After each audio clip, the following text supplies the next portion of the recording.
Welcome to Pallavi TV. ఒడిశాలో దాదాపు ఈరోజు 5 జిల్లాల్లో కర్ఫ్యూ వాతావరణం ఏర్పడ్డది. దుకాణాలు, వ్యాపార సముదాయాలు, స్కూళ్ళు, కాలేజీలు మొత్తం బంద్ పెట్టి బీజేడీ బీజు జనతా దళ్, కాంగ్రెస్ నాయకుల ఆధ్వర్యంలో పెద్ద ఎత్తున బంద్ జరుగుతా ఉన్నది. మనం చూడొచ్చు ఈ విజువల్స్.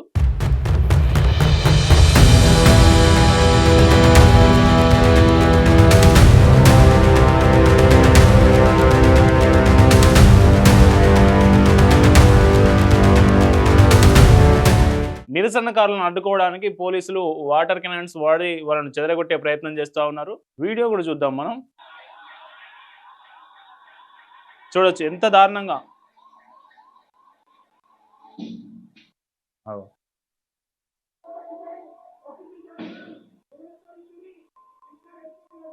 ఇది చూసాం కదా, ఒడిశాలో పరిస్థితి ఈ రకంగా ఉన్నది. బాలాసోర్తో పాటు ఆ పక్కనున్న జిల్లాలు 5 జిల్లాల్లో ఇట్లాంటి వాతావరణం నడుస్తూ ఉంది. అసలు ఈ వాతావరణం ఒడిశాలో ఈ ఉద్రిక్త పరిస్థితి ఎందుకు నెలకొంది? దాదాపు 5 జిల్లాల్లో కర్ఫ్యూ వాతావరణం, బంద్ పాటించాల్సిన అవసరం ఏముందనేది ఒక్కసారి వీడియో లోపలికి వెళ్ళి చూసే ప్రయత్నం చేద్దాం. Odisha bandh today. Protesters erupt over Balasore students death after sexual harassment. Check what's open, what's not.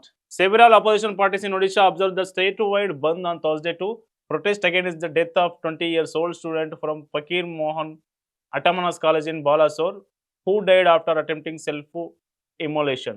Shops closed and transport services were affected in various regions including Bhadrak and Mayurbhanj.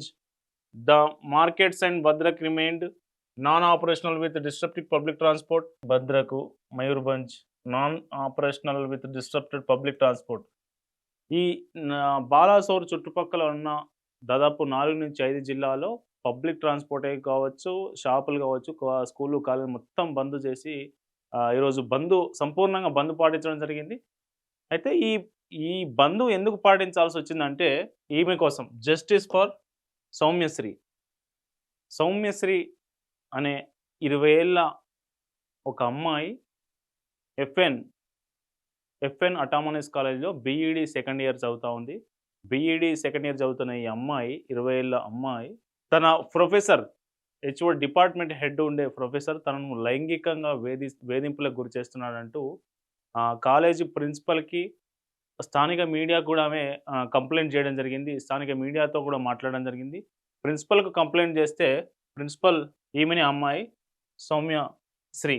ఇది జూలై 1 రోజు ఈమె కంప్లైంట్ చేసింది. ఈ కంప్లైంట్ పత్రాలు complaint చేసినట్టుగా కంప్లైంట్లో ఫిర్యాదు ఎవరు, దీనికి కారణం ఎవరు అనేది కూడా ఇదన్నీ మెన్షన్ చేసి డిహెచ్ఈ ఒడిశా, సౌర్యభంజ్ బీజేపీ, డిపి రాధన్ BJP, CMO Odisha, MO Odisha, Mohan Majhi Odisha, D Balasore, ఇట్లాంటి అన్ని హ్యాండిల్స్కి ట్యాగ్ చేస్తూ ఆమె ఫిర్యాదు చేసింది.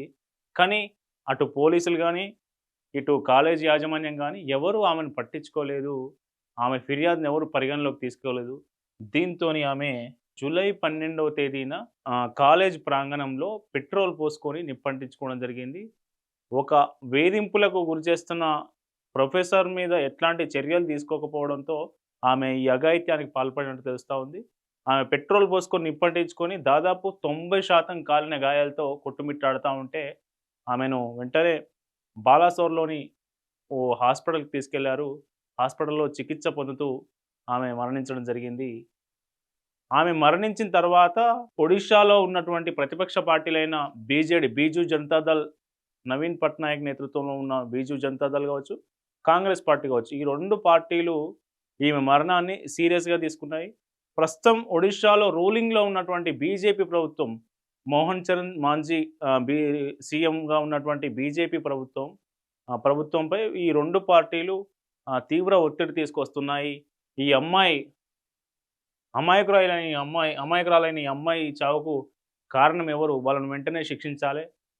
రాష్ట్రంలో ఇంత దారుణంగా లైంగిక వేధింపులు జరుగుతూ ఉంటే, అమ్మాయిల మీద కాలేజీల్లో జరుగుతూ ఉంటే మీ ప్రభుత్వం ఎందుకు చర్యలు తీసుకోవట్లేదని డిమాండ్ చేస్తూ పెద్ద ఎత్తున ఒడిశా రాజధాని భువనేశ్వర్లో కూడా పెద్ద ఎత్తున ఆందోళనలు మనం ఇంతకుముందుకు చూసాం. ఆందోళనలు పెద్ద ఎత్తున చెలరేగుతూ ఉన్నాయి. ఆందోళనలో నిరసనకారులను చెదరగొట్టేందుకు పోలీసులు వాటర్ కెనాన్స్ వాటిని వాళ్ళని చెదరగొడుతున్న పరిస్థితి కనిపిస్తుంది.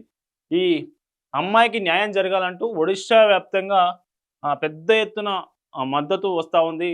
ఆహ్, మనం చూడొచ్చు ఈ ఫోటోలో క్యాండిల్స్ పట్టుకుంటూ ఆమెకు నివాళులర్పిస్తూ రాష్ట్ర వ్యాప్తంగా మొత్తం ఆందోళన కొనసాగుతున్న పరిస్థితి. అయితే ఈ ఆందోళన ఒత్తిడితో ప్రభుత్వం గూడా స్పందించింది ఎట్టకేలకు. డీజీపీ నేతృత్వంలో ఒక సీఐడీకి, క్రైమ్ బ్రాంచ్‌కు ఈ కేసు దర్యాప్తును అప్పగించడం జరిగింది. ఇదే సమయంలో యూజీసీ నుంచి యూనివర్సిటీ గ్రాంట్స్ కమిషన్ నుంచి ఒక ఫ్యాక్ట్ ఫైండింగ్ కమిటీ ఏర్పాటు చేసి అసలు కాలేజీలో ఏం జరిగింది? అంత వేధింపులు జరుగుతా ఉంటే వీళ్ళెందుకు ఇట్లా చేశారనేది దానిపై ఫ్యాక్ట్ ఫైండింగ్ కమిటీ ఫ్యాక్ట్స్ నిజ నిర్ధారణ కమిటీ ఒకటి యూజీసీ నుంచి బాలాసోర్‌లోని ఎఫ్ఎం అటామనస్ కాలేజ్‌కి రావడం జరిగింది. ఇదే సమయంలో జాతీయ మానవ హక్కుల కమిషన్ కూడా స్పందించింది.